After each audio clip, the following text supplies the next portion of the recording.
E vamos com mais reações aqui, Américo, chamando a Isabel Mega, que está lá em Brasília, entender a posição do governo brasileiro diante do que está acontecendo, diante dessa crise. Itamaraty ontem soltou uma nota, Isabel. Américo Martins conversava conosco mais cedo, exatamente tentando entender qual que é a posição do governo diante do que está acontecendo. Eu só ressalto aqui um trecho dessa nota, quando o governo brasileiro diz: cabe apenas aos iranianos decidir de maneira soberana sobre o futuro de seu país. O Brasil insta todos os atores a se engajarem em diálogo pacífico, substantivo e construtivo. Foi essa a linha adotada pelo governo brasileiro, quando o mundo aguardava um posicionamento mais crítico, Isabel Mega, como outras lideranças internacionais vêm fazendo. Bom dia ao Américo, bom dia a quem está chegando aqui ao Novo Dia, Carol. Essa frase específica da nota é a frase que a gente mais precisa entender como bastante substancial dos recados do Brasil em relação a esse assunto.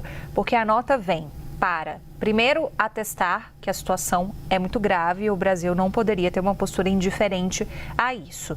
Mas o segundo pilar é de pensar que o Brasil também não pode ter um encaminhamento para naturalizar qualquer tipo de possibilidade de intervenção estrangeira.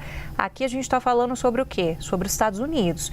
Sobretudo depois, diante do precedente muito perigoso que foi criado na avaliação do governo brasileiro sobre a situação da Venezuela, com uma ação efetiva de Donald Trump a partir da retirada de Nicolás Maduro do território venezuelano, ali com várias regras do direito internacional sendo quebradas na avaliação muito clara do governo brasileiro. Então, é dali que vem esse cuidado de, sim, é muito grave, a situação é muito preocupante. O Brasil tem uma atenção especial, sobretudo, com os brasileiros que estão em território iraniano, mas, ao mesmo tempo, quem deve decidir a condução do que vai acontecer na sequência são os próprios iranianos. É esse o recado que está através dessa linha que você trouxe para a gente, de que cabe apenas aos iranianos decidir de maneira soberana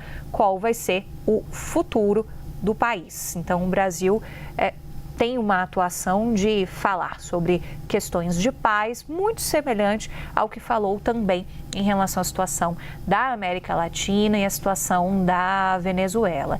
Tem um outro ponto que chama bastante atenção, Carol, e que a gente ouve de percepção de fontes brasileiras que estão muito atentas ao que está acontecendo no Irã e que também está relacionado ao panorama Estados Unidos.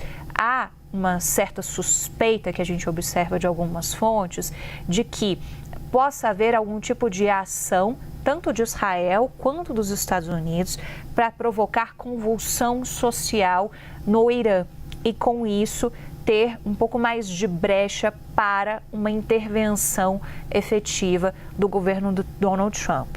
Isso também é importante porque isso demonstra como que algumas camadas, e aí análises específicas de fontes específicas também estão levantando a possibilidade de que a situação se agrave ainda mais e que, diante de todos os precedentes que foram criados em relação aos Estados Unidos, a gente possa ter uma escalada da situação no Irã. Então, o Brasil vale aquela máxima de posições diplomáticas, acompanha com bastante atenção os desdobramentos disso. Do ponto de vista da economia, o Irã é um super parceiro econômico do Brasil, recebe muitos produtos do agro brasileiro e a gente ainda tem que entender qual que vai ser o efeito dos últimos anúncios do presidente dos Estados Unidos, Donald Trump, a respeito daquela taxação de 25% que foi anunciada. Se vai ser daqui para frente, o que vai acontecer, qual vai ser o detalhamento dessa aplicação e como é que o Brasil pode ser afetado, já que a gente tem relações muito contundentes também com o Irã.